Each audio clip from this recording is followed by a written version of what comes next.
I can't annul this. Okay, so I'm married to this woman for life now. Maybe I'll have to give her the old Henry VIII treatment, and maybe I'll try and kill her. Oh no, but as it turns out, the act of matrimony in Skyrim makes your spouse immortal. The Elder Scrolls Skyrim has eaten days of my life, and I say days, that's maybe a little bit tentative. It's probably more like months if you actually combine all of my playing time over this point. It is the comfort food of video games for me. It's something I can almost always go back to. I have spent hours being a sneaky stealth archer. I have spent hours being a two-handed sword wielding bonk on the head guy, piling my way through Skyrim's myriad giants, dragons, Nords, Argonians, whatever, man. I've killed them all with everything, and I absolutely love it. But it's been 14 years since that game came out, and with no concrete information about the Elder Scrolls 6 on the horizon, I thought I'd take this time to make a video about the 10 things that I want to see in the next Elder Scrolls game. So, disclaimer, this is actually a Redux upgrade of the very first YouTube video I ever made, which, of all of the videos that I've made so far, did pretty well. So I've improved my YouTube chops over the last few years. Has it been now since I made that one? Crazy. And while I think the list does stand up, there's definitely some things that I'd like to add into the mix. So guys, before we get into it, welcome to VG Vault, a video game channel. If you guys like this kind of content and you want to see more, smash that like button, subscribe to the channel, and click all the little clickersons that you can click in order to tell YouTube that my content is something worth watching. So another interesting caveat about this video before we get into it is this is also bearing in mind I have now played the entire Oblivion remake. Well, I don't know where we've actually settled on that,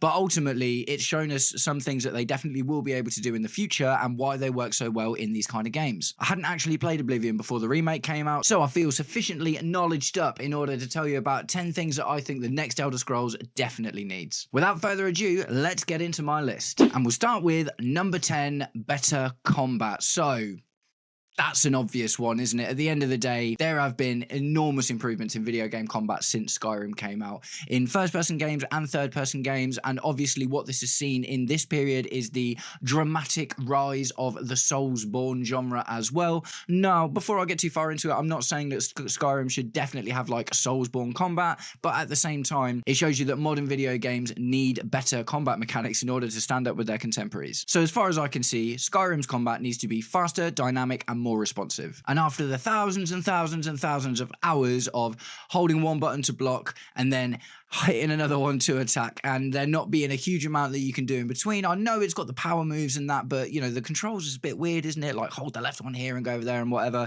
Skyrim 100% needs to upgrade its combat, and I think that there's a few games that you can look at that 100% tell you that that's possible. So although I don't think it should completely copy the Souls-like genre, I do think that we should take a few basic things from it, and those are dodges, parries, and perfect parries. Dodging is just a given in games now, man. If I play any game and I don't have the ability to dodge, I feel like I've been handcuffed.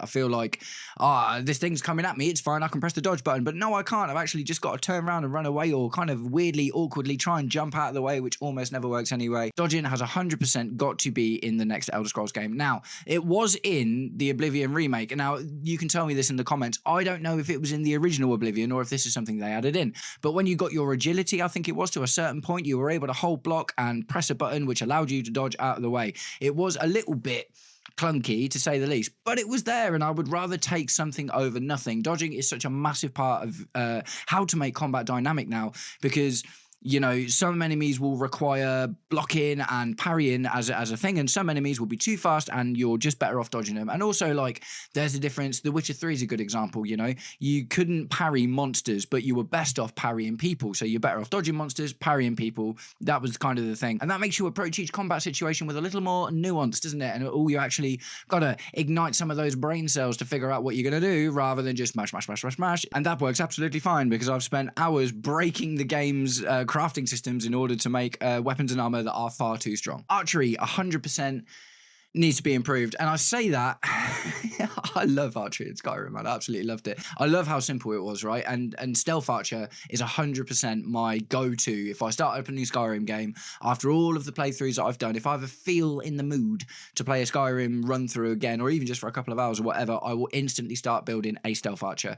Now, can that be made better? Yes, of course it can. There's a lot of games, you know, even the Far Cry games have got really, really good bow and arrow mechanics. There's lots of games that have implemented more modern, more realistic arrow mechanics with things like it's not just as long as the dot is on the guy, then you'll hit him. Do you know what I mean? There's reticles, there's drift, there's, you know, the drop of the arrow depending on the distance and stuff. 100%. Like I say, man, I really, really like being a stealth archer in Skyrim, and the archery for its time was perfect for me. But at the end of the day, it would be disingenuous of me, wouldn't it, to be like, we need to change all of the melee combat because it's not dynamic enough, but we keep the really simple archery the same. Like, obviously, we can't do that. I loved it in Oblivion, man. Like, maybe some of you guys saw this as well, but there was this dude making like shorts and TikToks with his Khajiit character, like acrobatic, like amazing arrow shots. I'm like, give me that in the next Elder Scrolls game, man.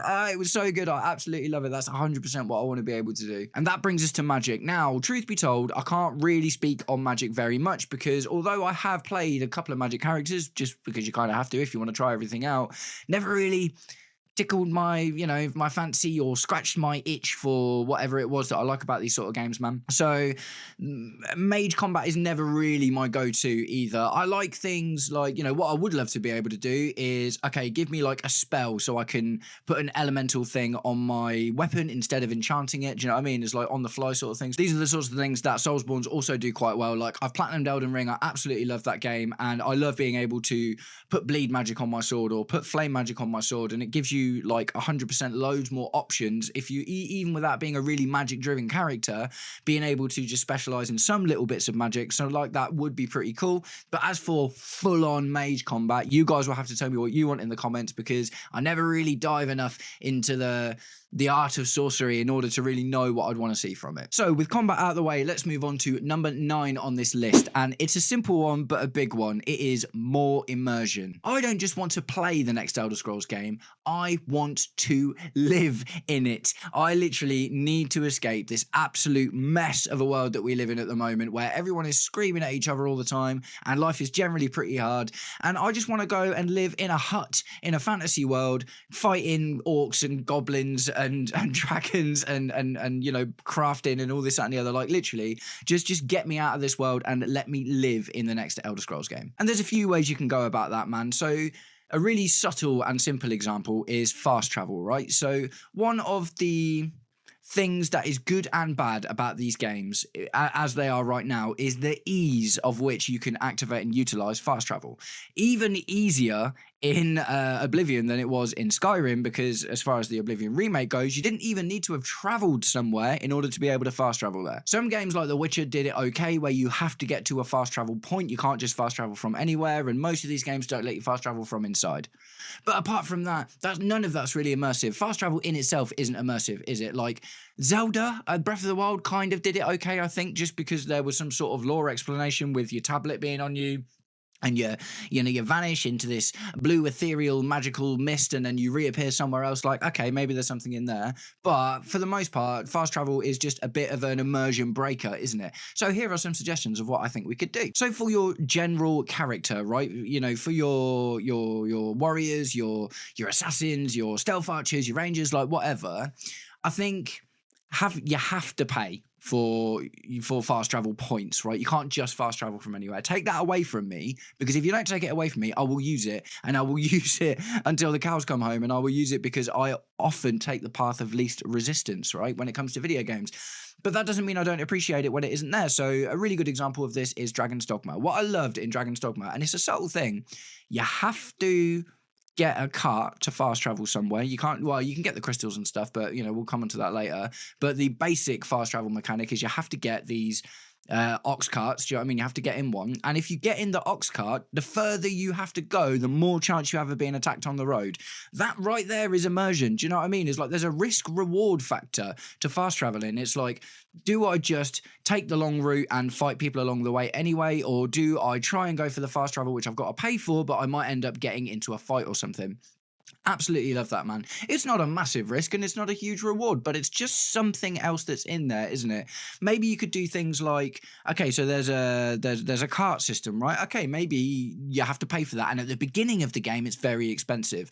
But maybe you can find the business that has the cart thing, right? The actual business of the carts, and you can do quests for them, and that reduces the price. And then maybe at the end of that quest line, you become the owner of said cart business, which then eventually later in the game allows you to fast travel for free, but you've still got to get to those points in order to fast travel.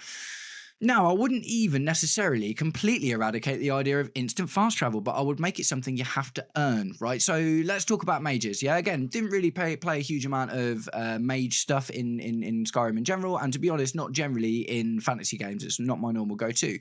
But I would definitely get more into it if instantaneous fast travel was gated behind a certain school of magic, like disapparition in Harry Potter, for instance.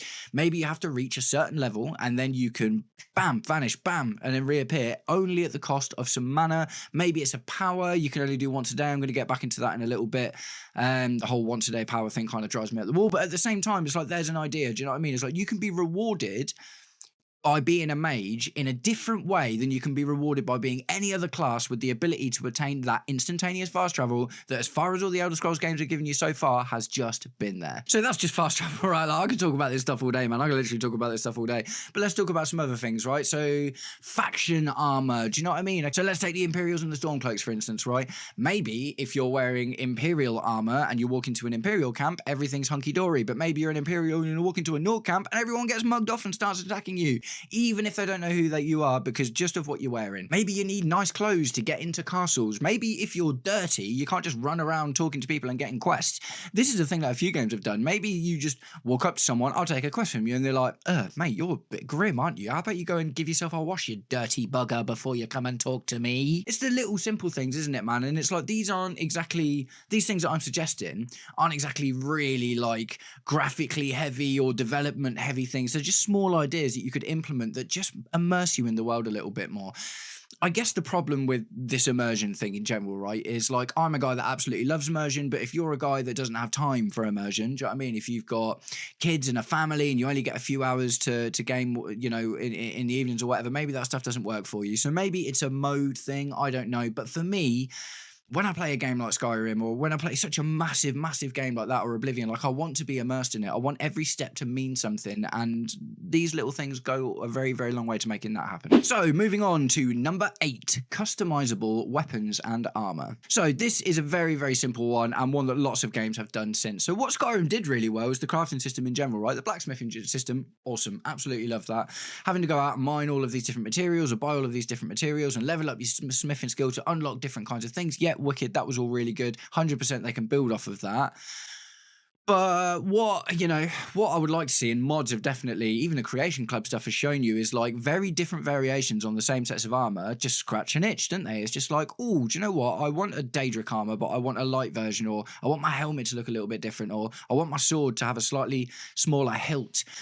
Great example of a game that I think did this really well, although I didn't finish the game, I did play quite a lot of it, is Dragon's Age Inquisition. Dragon Age Inquisition's weapon and armor building / customizing system was wicked. It literally went down so far as well. Like, so let's take a sword, for instance, right? Okay, what does your hilt and your handle look like? Cool. What does your blade look like? Right, okay, cool. So you make those, and the pommel, obviously, at the bottom as well. You get these like 3 parts. Wicked. What is each of those things made out of? Which specific material that gives you a bonus against this kind of person, or this one's stronger than this one? Do you know what I mean? And all of a sudden, it's not just a sword anymore. It's something you've made yourself, and you feel more attached to it. Do you know what I mean? Armor as well. Do you know what I mean? There's a few games that have done armor customization quite well. There was a game that is rubbish. It's called Bound by Flame, but it had this cool kind of armor system, right? And I guess with a couple of these things I've probably missed already, Fallout 4 started doing this pretty much straight away. Do you know what I mean? The ability to build and upgrade your weapons and add different stuff to, not build from scratch, but add different stuff to them. The armor, you know, you could upgrade the pads and, you know, have pockets or energy resistance or poison resistance or whatever. Do you know what I mean? These ideas have already found their way into Bethesda's sphere of creation.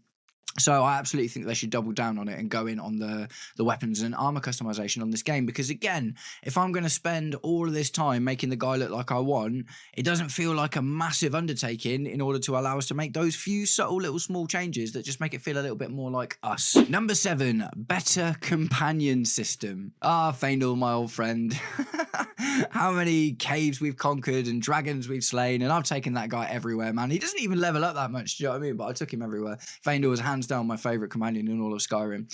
So the companion system, bit janky. It was better in Fallout, but ultimately still kind of janky. The Elder Scrolls 6 needs to take a lot that they learned from Fallout 4, like the really, really subtle things, like I can choose what you get to wear by equipping it to you, rather than just making sure that it's the best thing you've got on you. Otherwise, if you pick up something, like if you trick out Faendal to be a stealth archer and you pick up an iron helmet and he doesn't have a predefined, I'm going to wear this over this, then the game goes, okay, well, iron helmet is got more numbers than the leather helmet, so we'll put the iron helmet on. Do you know what I mean? Just absolute nightmare, man. You could only really fix that later in the game when you were able to really, really pump up your stuff with the broken smithing, enchanting, improving cycle. But at the end of the day, man, like that's a really simple one, is like, let me equip what I want to equip onto the guy. I think one thing that, again, I'll mention mods a few times, there's a few amazing mods. I think there's one called Amazing Follower Tweaks, and it lets you literally choose what your companion's preferred combat style is, and it lets you choose how far and follow they, how close they are to you. Loads of stuff like that. Like if you're in sneak, wait for me to attack before you attack someone, all this and that you can really get down into the nitty gritty. Maybe it shouldn't be quite that open, because what that then does is kind of takes away the individual character, right? Over Faendal, for instance. Faendal should be like a light armor archery kind of guy, and what's the point in making him like that if you can just give him a two-handed sword and armor? Do you know what I mean? But ultimately, let me equip what I want to equip on the people, and let me have some sort of control about how they act as well. So that, again, is I think it might be the same mod. Do you know what I mean? You can literally choose, when we get into a town, change into these clothes. When we go into a house, go and stand up by a wall and look menacing, and little bits like that. Do you know what I mean? It's just like, again, kind of connecting back to the immersion factor of it. As well as that, let me have more than one companion. Please, let me have more than one companion. I want to take my merry band of 3 or 4 people through Skyrim with me. Dragon's Dogma showed that can be really, really fun. I do understand there's a bit of a balancing issue with it, because if you've got loads of people, then you maybe like, the game's only kind of designed for 1 or 2, then all of a sudden, do you know what I mean, everything's going to ramp up. But maybe there's something kind of slick they could do where the more companions you've got, it kind of auto levels people a little bit, like up and down based on how many people you've got, and that kind of makes sense to me. But yeah, man, just let me have my merry little band to conquer Tamriel with. I want to be able to do other things with them as well, man. This is something, again, that Fallout did quite well, because of the settlement system. If you found a companion and you didn't want to take them with you, you could send them to a settlement and give them a job and make them useful. Like, I absolutely love that. We're going to get into that whole settlement thing a little bit later in the video. But at the same time, let me send them out on a quest somewhere. Do you know what I mean? It's like Assassin's Creed's done this a few times, and it was really good. Like, okay, cool, I've got this guy now, and I want to send him out, and it's going to take him 2 hours, and when he comes back, he's going to come back with a load of money or information or whatever. Again, something that Dragon Age Inquisition did quite well. You could send scouts and people out on missions, and, they come back with rewards and stuff. It's like, with a game that's probably going to have like 50 different companions, give us the option to do something with them if we don't want to take them with us. Do you know what I mean? So then it just allows us to get a bit more than, I've done all these missions and I've unlocked this companion, but I don't want to change him. I want to keep the guy I've got with me. I guess he'll just stay here forever. So yeah, man, give me more companions, let me take more control of them and stop them from standing indoors when I'm trying to get out of the room that I'm trying to get in, because that's absolutely infuriating. Number 6, jumping while running, better parkour and movement. Right, so this is a simple one, right? And this is something I can instantly point to the Oblivion remake as having done a lot better. I tried to go back to playing Skyrim after I'd finished Oblivion a couple of times. Do you know what I mean? I'm like only a couple of trophies away from platinum in that now, actually. But I was like, do you know what? I kind of miss Skyrim a little bit, because as much as I enjoyed Oblivion, the gameplay of it did get a little bit samey after a while. So I missed the variety of Skyrim. So I thought I'd try it out again. And man, I felt like I was weighed down by leaden bricks and logs. Do you know what I mean? Trying to move around in Skyrim, I was like, oh mate, this is mad how different this feels. Obviously in Oblivion, I played stealthy elf archer, wood elf archer, which is normally my go-to, and I maxed out my speed and agility as fast as possible. So this is 100% a thing that Skyrim can do, man. It's 100% a thing that Skyrim can do. The precedent's already there, and in fact it was weird that they took it away, being that Skyrim came out after Oblivion in the first place, right? It makes so much sense. Like, if I'm going to be a stealthy archer or an assassin kind of character, I want to be able to jump higher. I want to be able to sprint faster and be more agile. I want to be able to climb and stuff as well. Do you know what I mean? I'm not saying like Assassin's Creed. I don't need to be able to climb everything. Like, don't get me wrong, Dying Light style climbing and parkour in an Elder Scrolls game would be unreal. Would that be a little bit too much? But either way, like, let me get onto the roofs and scout out, you know, the village or town or city I'm in the dark at night. Like, let me do all of that stuff, man. Movement's a huge part of games for me in general. Absolutely huge part of games. Some of my favorite games ever are the Spider-Man games, and that is dating all the way back to the PS1 because I just absolutely love agility and that freedom of movement, right? It's absolutely brilliant. And for me, there's 100% room for that in the next Elder Scrolls game. Parkour in particular, I think, is one that would be really, really good. Even Cyberpunk did this kind of well. It gave you some of the upgrades that allowed you like the super jump or the double jump or stuff like that. And it's obviously got the climbing in it already, so you can reasonably easy get up top and, you know, get around. And it just opens up the verticality of the game a bit more and gives you more of the world to play in. So 100% for me, I would love to see better parkour, movement and agility in the next Elder Scrolls game. Number 5, Assassinations. This is a massive one for me, man. If you have gotten to this point in this video at the halfway point, fair play to you. And you've already heard me talk about how much I like being a stealth archer, and obviously I lean towards that assassin kind of build as well. Let me actually assassinate people with an animation. I know that you could trigger an animation if you meet the exact right specifications in Skyrim, right? But it shouldn't be that complicated, man. If I'm able to assassinate someone, it should be the press of a button and I can do it, or you try and press the button in like the newer Assassin's Creed games. If you can't assassinate them, they bash you off, and then you are incentivized to raise your assassination levels. It seems like a really small thing, but look at a really great game that is already under Bethesda's web that they seem to have discontinued in Dishonored, right? 100% absolute wicked assassination animations in that game, and lots of different ones as well. You can do it from up high, you can sneak, you can obviously do the blink thing as well. You could just, for me, take all of the game mechanics of what you can do with the character from Dishonored and put them into an Elder Scrolls game, and I'm set. That's it. Easily, for me, one of the best games I will ever have played at that point. So I guess there's not really much more to say than that, is there, to be honest? But this is a really, really huge one for me because I love to play as these type of characters, but I don't find it very rewarding, but especially at the beginning, because it's so hard to get into that sort of thing at the beginning. You've got to really level up your stats and get your sneak really high and this and that and the other.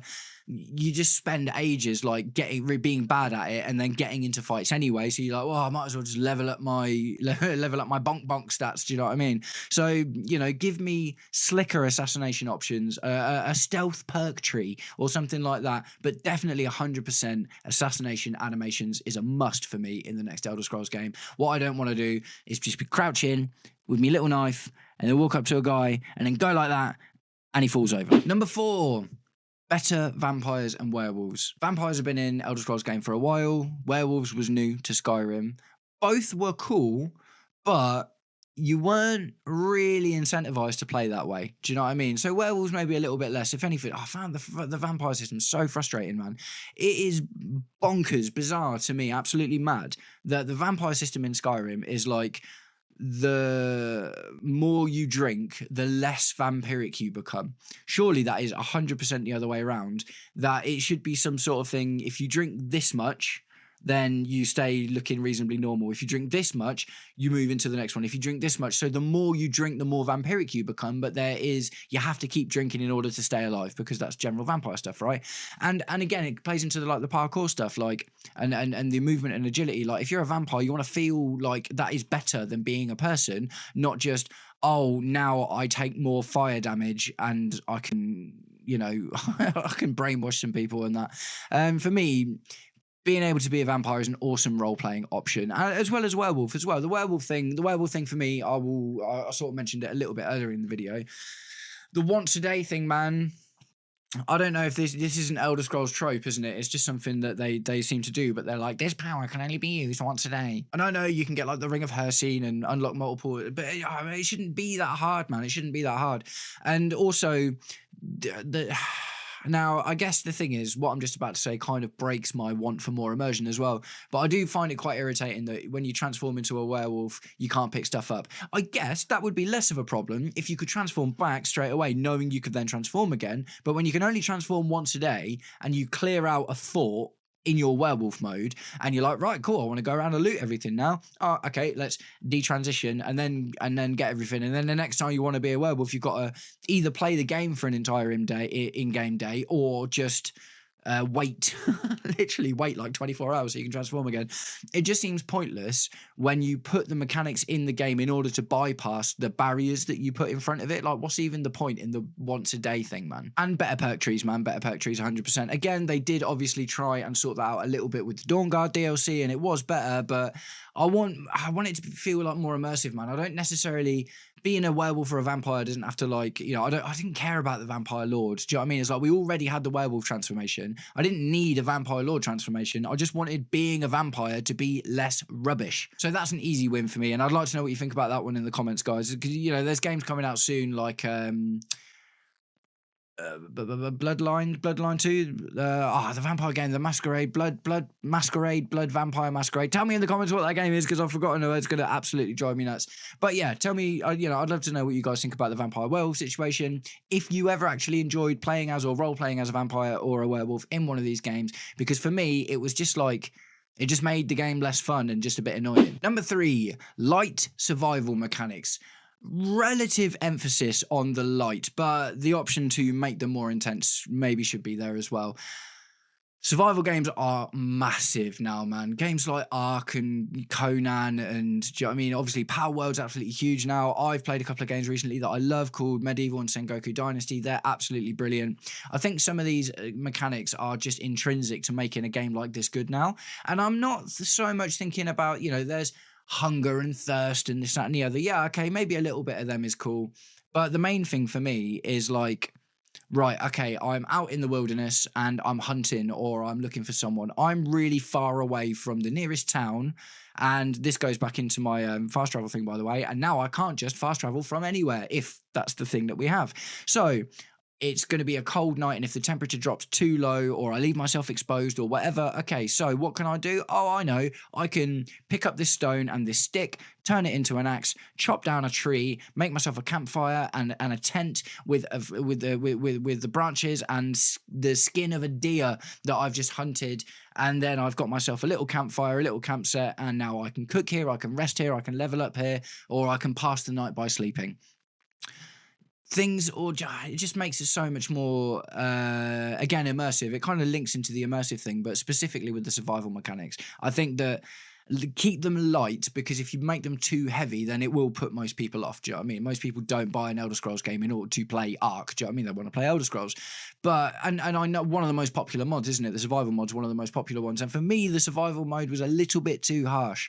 It just made it a little bit annoying. I think that there is definitely like a balance to be had between survival mechanics to the point where it turns it into a survival game, but adding survival mechanics into a game that just opens up how immersive the game can be. It's little things as well, isn't it? It's like when you, in Fallout, do you know what I mean? This is one thing I really liked about Fallout. When you see a spoon in Fallout, that's not just a spoon, that's a piece of steel or tin. And I can harvest that and turn it into another thing. Do you know what I mean? It's like, these kind of mechanics give everything in the game more purpose and more value. And then all of a sudden, you haven't just made 1,000 useless assets just to make things look nicer and so you can pick up this thing and drop it. Do you know what I mean? You've actually created things that can play a bigger part in the game's ecosystem. That spoon isn't just a spoon. It is a piece of a potential thing that I can build for me, myself, or I can go and sell it. I can make more money out of it. Do you know what I mean? Really, really, really important that they do this kind of thing for me, because you could do it with Skyrim right now. Do you know what I mean? There's so many useless items in Skyrim that if you were able to turn into something else would be a lot more useful. And they kind of experimented with it already, right? With like the dwarven stuff.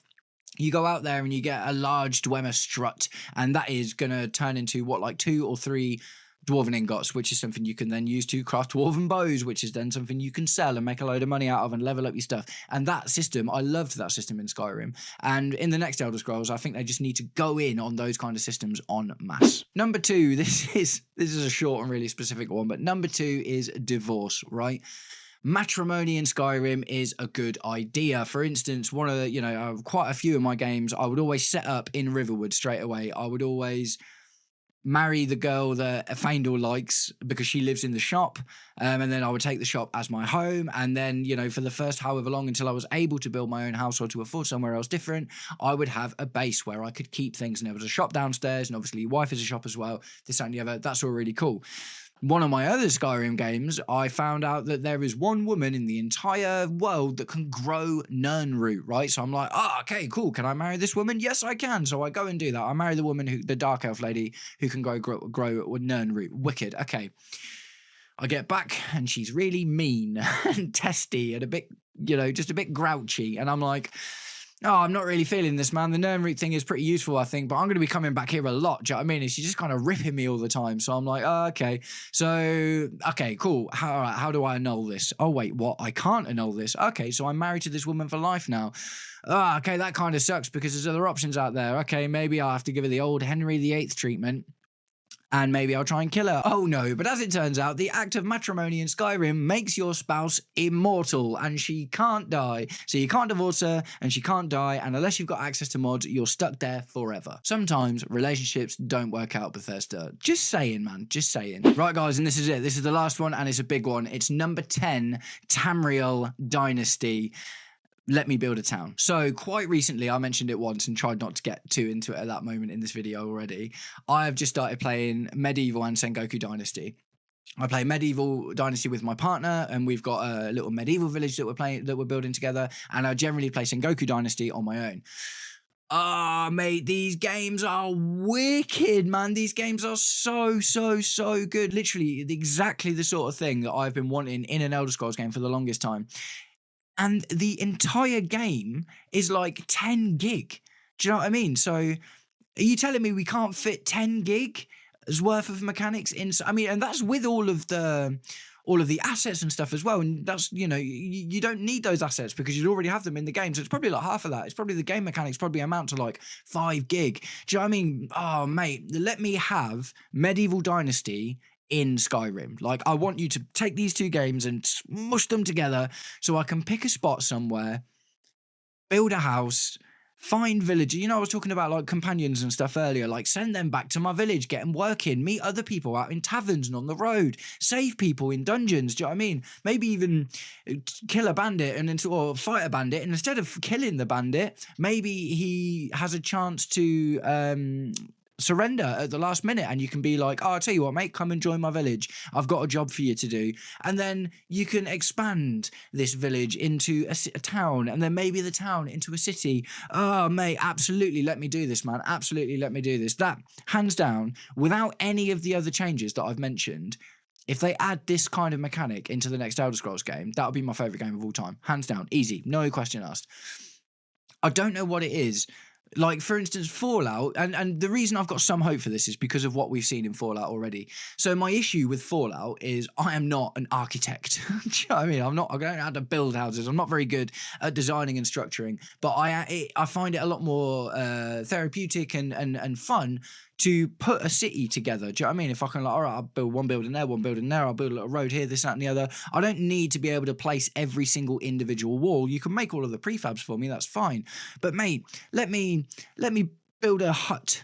Or we'll start with a tent. We'll start with a tent and a campfire. Tent and a campfire becomes a hut. That hut becomes 2 huts. That hut becomes 3 huts. All of a sudden, now you need a shop, and you build a shop, and then you go out in the world and find someone to be your shopkeeper. You can stock the shop full of things that you find on your adventures rather than selling them to other people. And as we've seen in these games, when you sell something to a vendor, if you want to buy it back from them, it's like twice, if not 3 times the price. So let me make some of that profit in my own shop from passing through travelers. Let me be the mayor or elect a mayor or the thane or the king or the whatever. Do you know what I mean? It's like, let me have some little control over the politics. Let my guys fall out with each other. Let them have kids that grow up and also be able to become part of this thing. all of these mechanics, mate, like I say, maybe this is a massive ask. I'm not sure. You'll have to be honest with me in the comments if what I'm asking is really just too much from a development standpoint. If you know more about that than I do, then please let me know. But literally taking Medieval Dynasty and putting it into the next Elder Scrolls game, not to the... I understand it'd be difficult to let me set up anywhere. Maybe there's a few predetermined plots, kind of like we already have with the house building, right? Do you know what I mean? With the Hearthfire DLC, they were like, you could build a house here, here, or here. Let's do something like that, but with a village or a town, or if you could turn it into a city, that'd be awesome. Maybe that is asking too much.